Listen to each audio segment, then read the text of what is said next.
Bonjour, pasteur Sanogo.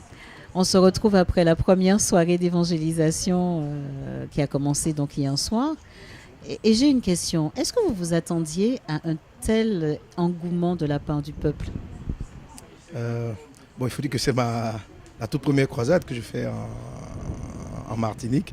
Donc, personnellement, j'étais un peu curieux de voir comment la population allait réagir. Je ne sais pas, est-ce qu'elle a l'habitude de réagir pareillement.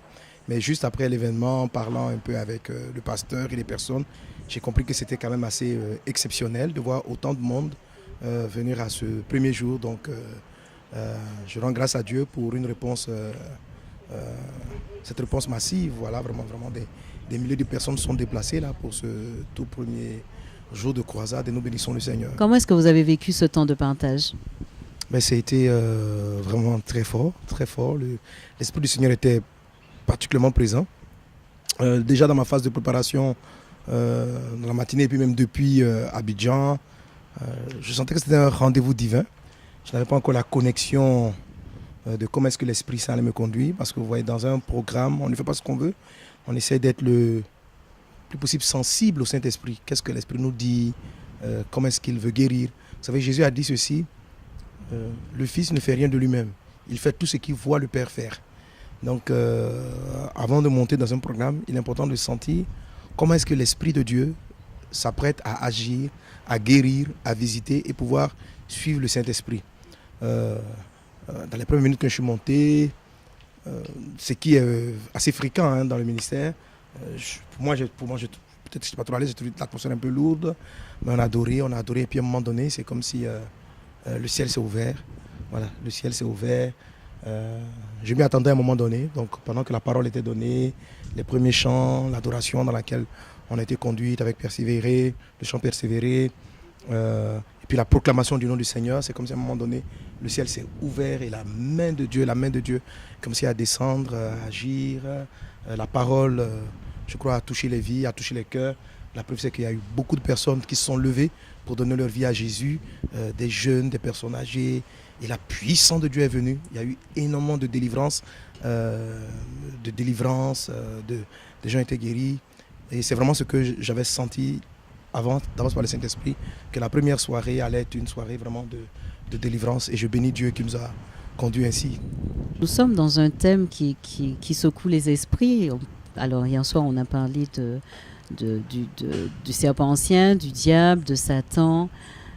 Qu'est-ce que vous pourriez dire aux personnes qui sont encore sceptiques? Il faut savoir que le monde invisible existe, le monde spirituel existe.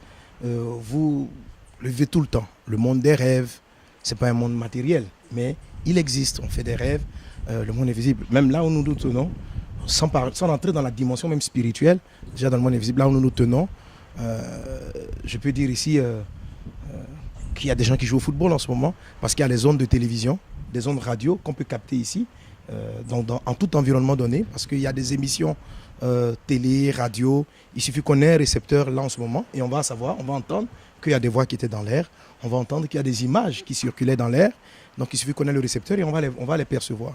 Donc le monde invisible aussi existe. Ce n'est pas parce que vous ne le voyez pas, ce n'est pas parce que vous ne le touchez pas qu'il n'est pas réel et qu'il n'agit pas. Quand vous branchez, vous recevez un coup de téléphone, mais la voix a transité dans les airs par le moyen des ondes et votre téléphone qui a en lui un récepteur reçoit et vous entendez quelqu'un qui vous parle. Donc le monde commence à découvrir de plus en plus, de manière scientifique, le monde invisible. Mais il a toujours existé, ce monde. Il a toujours existé.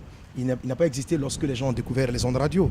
Il n'a pas commencé à exister lorsqu'on a commencé à découvrir les ondes télé. Ce sont des choses qui ont existé. Et la Bible nous dit qu'il existe encore des gens de fréquence ou des gens d'invisibilité beaucoup plus élevés que celles que nous avons découvertes au travers des ondes. Et là, il existe des êtres, des entités qui influencent le quotidien des humains, qui leur donnent des pensées, qui donnent des idées.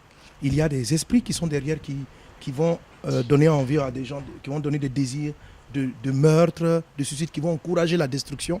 Comme il y a aussi la main de Dieu, l'Esprit de Dieu qui va encourager les hommes à faire de bonnes œuvres, à mener de bonnes actions, qui va les préserver des accidents. Je suis que si on demande à la majorité d'entre vous, vous avez vécu des phénomènes surnaturels, où vous étiez peut-être censé tomber, mourir dans un accident, vous noyez, et puis vous avez vu quelqu'un a vu comme quelque chose de surnaturel le faire sortir de là. Ce sont des choses qui existent. Et ce dont j'ai parlé plus précisément, c'est la façon dont donc, celui qui est derrière tout ce qui est négatif, la Bible dit de lui qu'il séduit toute la terre, qu'on appelle donc le diable. On lui a donné 4 noms. La Bible donne 4 noms: le dragon ancien, le serpent ancien, le diable et Satan. Voilà. Et la Bible dit que c'est celui qui séduit toute la terre. Vous voyez, beaucoup de gens qui étaient venus, qui étaient aussi sceptiques, se sont rendus compte que ce qui les pousse derrière peut-être la boisson, ils n'arrivent plus à sortir de l'alcool. C'est un démon, c'est un esprit. Il faut qu'il parte et les gens vont être libérés de tout ce qui est penchant négatif. On ne met pas en cause le fait d'expliquer, on ne met pas en cause la science. Mais la science n'a pas été inventée par les hommes. La science a été découverte. Nous utilisons souvent l'expression, nous avons découvert des lois. Mais qui est l'auteur de ces lois? Qui les a créées? Qui les a positionnées là? Voilà. Est-ce qu'il y a des choses qui dépassent notre entendement? Oui, il y en a beaucoup. Et hier, nous avons vu vraiment donc la preuve de tout ceci par des guérisons, par des délivrances, par la main puissante de Dieu. Et je voudrais vraiment, encore une fois de plus, vraiment inviter tous ceux qui vont entendre ce message à se déplacer, à venir au stade Pierre Liquet pour entendre la parole du Seigneur. Parce que Jésus-Christ vient pour vous sauver.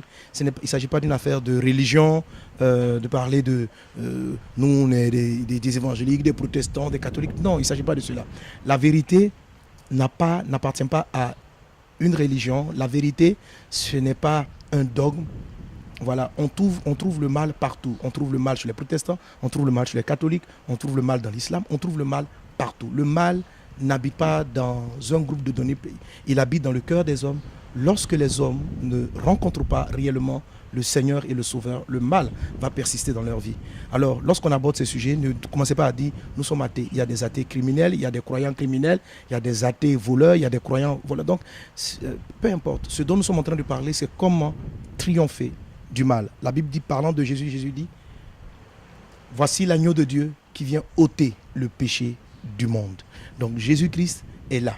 Il ne s'agit pas de la religion, mais il s'agit de Christ, de ce Jésus qui est là, prêt à ôter dans votre vie les liens, les chaînes, les défauts qui vous rendent si peut-être coléreux, qui fait que vous battez votre femme, madame bat son mari, ou les enfants qui sont livrés à la drogue, à des choses comme ça. Toutes ces genres de dépendance, vous pouvez en être libéré par la personne et la puissance de Jésus-Christ. Et nous vous invitons vraiment à cette croisade, à ce moment-là, pour entendre la parole de Dieu.